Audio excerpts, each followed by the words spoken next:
Hello everyone, welcome to my YouTube channel Ankit academy centre में आपका बहुत बहुत स्वागत है। चलिए हम देखेंगे यहाँ पर 3x प्लस 2y का होल स्क्वायर क्या होता है। ठीक, तो हमें सबसे पहले इसका फॉर्मूला हमें जानना होगा। इसका फॉर्मूला होता है, देखिए यहाँ पर प्लस बी का होल स्क्वायर बराबर होता है ए का स्क्वायर प्लस बी का स्क्वायर प्लस 2ab।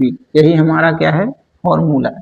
ठीक, चलिए हम इसी सवाल पर हम इसे हल करेंगे। ठीक, तो हमें कभी भी अगर ऐसा सवाल मिले तो हमें सबसे पहले पहले वाले को मानना है ए और दूसरे वाले को बी मान लेना है। ठीक, तो जहाँ पर ए है तो ए पहला वाला धरेंगे और जहाँ पर बी है दूसरा वाला धरेंगे। ठीक, चलिए देखिए हमारा अगली लाइन, तो ए का मतलब 3x स्क्वायर है तो स्क्वायर, प्लस है तो प्लस। ठीक, बी का मतलब है 2y स्क्वायर है तो स्क्वायर, प्लस है तो प्लस, 2 है तो 2 इंटू।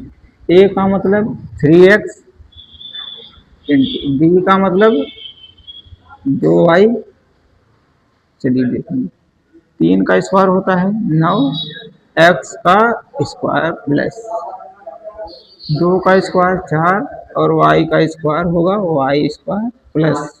ठीक, 2 तिहाई 6, 6 दूना 12 x और y। ठीक, ये हमारा क्या है, आंसर है। ठीक, चलिए हम इसी प्रकार अगला सवाल देखेंगे 7x प्लस का 10y वाला।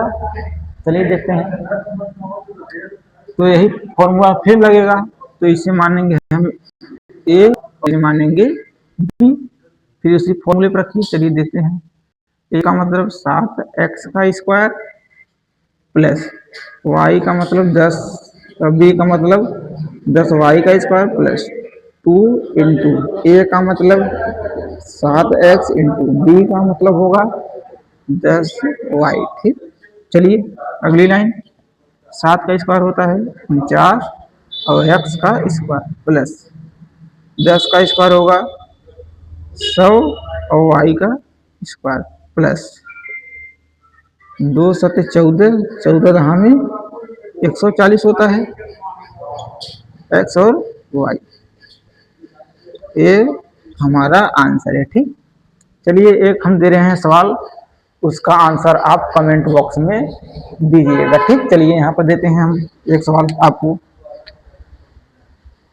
सवाल नंबर 3 देंगे यहाँ पर 9x प्लस का 4y का होल स्क्वायर, इसे आपको निकालना है। ठीक, इसका आंसर आप कमेंट बॉक्स में दे सकते हैं। ठीक, अगर कहीं भी ये सवाल जो हमने बताया अगर समझ में नहीं आया हो तो आप कमेंट कर सकते हैं। ठीक, इसे हम पुनः बताने का प्रयास करेंगे।